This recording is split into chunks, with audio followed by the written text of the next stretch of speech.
పల్నాడు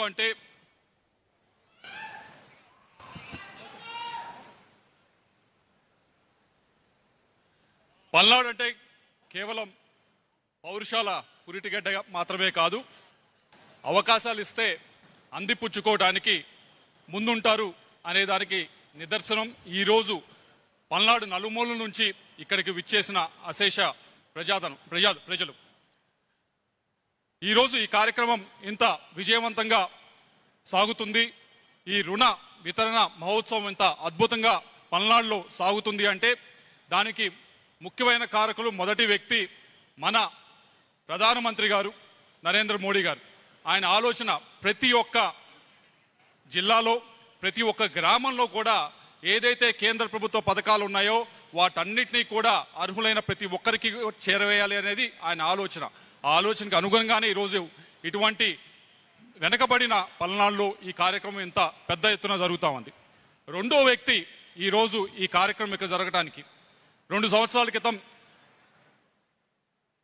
కేంద్ర ఆర్థిక మంత్రి గారిని నేను కోరటం జరిగింది. మేడం, మీరు బీహార్లో చేశారు ఈ రుణ వితరణ కార్యక్రమం, మా నియోజకవర్గంలో కూడా చేయండి అని చెప్పి.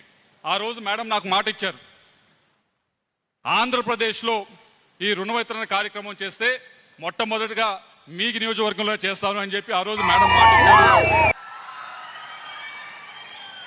ఆ మాటని నిలబెట్టుకుంటూ ఈరోజు దాదాపుగా 6 బ్యాంక్ ఎండీల్ని కూడా ఇక్కడికి తీసుకొచ్చి బ్యాంకులందరినీ కూడా మన ముందుకు తీసుకొచ్చి ఇక్కడ కూర్చోబెట్టారంటే దానికి మన ఆర్థిక మంత్రి గారు నిర్మలా సీతారామన్ గారికి మనందరి తరఫున కూడా ధన్యవాదాలు తెలియజేసుకున్నాం. మేడం,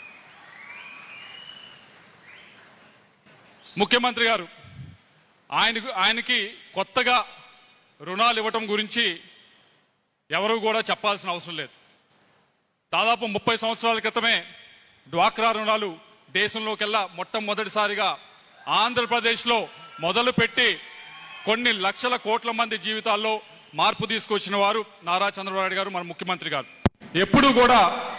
ఎప్పుడూ కూడా కొత్త ఆలోచనతో వెళ్తే భుజం తట్టి ప్రోత్సహించి తప్పకుండా చేయండి అని చెప్పి ప్రోత్సహించేవారు మన ముఖ్యమంత్రి నారా చంద్రబాబు నాయుడు గారు.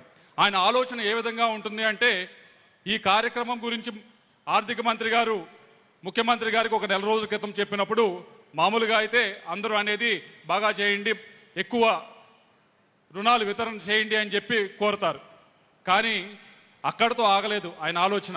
ఆయన ఆలోచన ఎలా ఉంది అంటే, వెంటనే ఇంకో 6 చోట్ల ఆంధ్రప్రదేశ్లో మీరు చెయ్యాలి, ఇంకా మీరు ఎక్కువగా రుణాలు ప్రజలకు అందించాలి అనే విధంగా దిశానిర్దేశం చేయడం జరిగింది. ఎందుకంటే ఆయనకి ఆంధ్రప్రదేశ్ ప్రజలపైన ఉన్న నమ్మకం, వారికి అవకాశం ఇస్తే ఏ విధంగా పరిగెడతారు అనే దానికి నిదర్శనం ఇది. అలాగే వేదిక పైన ఉన్న ఎమ్మెల్సీలు, ఎంపీలు, ఎమ్మెల్యేలు వీరందరి సహకారంతోనే ఈ కార్యక్రమం ఇంత అద్భుతంగా జరుగుతూ ఉంది. అలాగే మరొకరు ముఖ్యమైన భూమిక పోషించిన వారు బ్యాంకర్స్. ఎప్పుడు కూడా బ్యాంకులు అంటే మనందరికీ కూడా అదేదో డబ్బున్న వారికి సంబంధించింది, సామాన్య ప్రజలకి సంబంధించింది కాదు. సామాన్య ప్రజలు అక్కడ రుణం పొందాలంటే చాలా కష్టమైన పని అనే ఆలోచనని మార్పు చేయాలి అనే ఉద్దేశంతోనే ఈ కార్యక్రమం ఈరోజు పల్నాడులో జరుగుతూ ఉంది. మీరు చూశారు, గడిచిన 8 నెలలు 9 నెలల నుంచి కూడా మీరు బ్యాంకర్ల చుట్టూ కాదు, బ్యాంకర్లే మీ చుట్టూ తిరుగుతూ మీరు గమనించారు. మీరు అప్లికేషన్ పెట్టండి, మీకు అర్హత ఉంటే మేమే వచ్చి లోన్ ఇస్తామని చెప్పే విధంగా ఒక ఆలోచనలో మార్పు తీసుకురావడం అనేది ఈ కార్యక్రమం ద్వారా ఈరోజు జిల్లాలో జరుగుతూ ఉంది. మీరు గమనిస్తే ఈ రోజు దాదాపుగా 3,216 కోట్ల రూపాయలు రుణ వితరణ కార్యక్రమం చేస్తూ ఉన్నాం. దాదాపు 1,03,246 మందికి ఈ రుణాలు ఇవ్వబోతా ఉన్నాం. దీంట్లో 70% మంది అంటే 70,000 మంది దాకా కొత్తగా రుణాలు తీసుకున్న వారే దీంట్లో అధికులు ఉన్నారని చెప్పడానికి ఎంతో ఆనందంగా ఉందని చెప్పి తెలియజేసుకుంటా ఉన్నాను. దీంట్లో రైతులు ఉన్నారు. రైతులకు ఎప్పుడు రుణాలు అనేది బ్యాంకుల ద్వారా వస్తాయి, కానీ రైతులతో ఆగకుండా ఈసారి కౌలు రైతులకు కూడా కౌలు రైతు కార్డు పైన కూడా రుణాలు ఇచ్చే కార్యక్రమం చేయడం జరిగింది. అలాగే డ్వాక్రా మహిళలు ఉన్నారు. డ్వాక్రా మహిళలకు ముఖ్యమంత్రి గారు ఇప్పటికే 30 సంవత్సరాల క్రితమే రుణాలు ఇవ్వటం అనేది పావలా వడ్డీకి ఇవ్వటం అనేది మొదలుపెట్టారు. కానీ అక్కడితో ఆగకుండా, డ్వాక్రా మహిళలతో ఆగకుండా క్లస్టర్స్ 16 క్లస్టర్స్ దాకా మన నియోజకవర్గంలో, మన పార్లమెంట్ నియోజకవర్గంలో ఏర్పాటు చేసి క్లస్టర్స్ ఏర్పాటు చేసి వారికి కేవలం ఒక స్థాయిలో ఆగిపోకుండా వారు కూడా వ్యాపారం చేసే విధంగా పై స్థాయికి వెళ్ళాలనే ఉద్దేశం ఈ క్లస్టర్స్ ఏర్పాటు చేయడం జరుగుతుంది. దానికి కూడా ఈరోజు రుణాలు ఇస్తూ ఉన్నారు.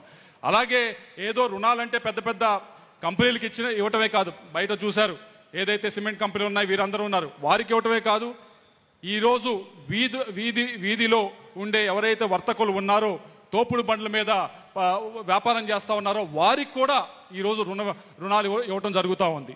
అలాగే ఈరోజు కేవలం విద్యార్థులు వచ్చారు, వారికి మాత్రమే రుణాలు ఇవ్వటం కాదు, వారితో పాటు ఎప్పుడూ ఎవరు కూడా గమనించని, ఎవరు కూడా హక్కును చేర్చుకోకుండా కొద్దిగా ఇబ్బందిగా ఉండే విధంగా ప్రవర్తించే వారితో కూడా ఎవరైతే ట్రాన్స్జెండర్స్ ఉన్నారో వారిని కూడా గుర్తించి ఈ జిల్లా మొత్తం మీద వారిని కూడా మనం ముందుకు తీసుకువెళ్ళాలి, వాళ్ళకు కూడా మనం ఎంకరేజ్మెంట్ ఇవ్వాలి అనే ఉద్దేశంతో మొట్టమొదటిసారిగా ట్రాన్స్జెండర్స్ని కూడా ఒక గ్రూప్గా తయారు చేసి వారికి కూడా ఈ రుణాలు ఇస్తూ ఉన్నామని చెప్పి తెలియజేసుకుంటా ఉన్నాం.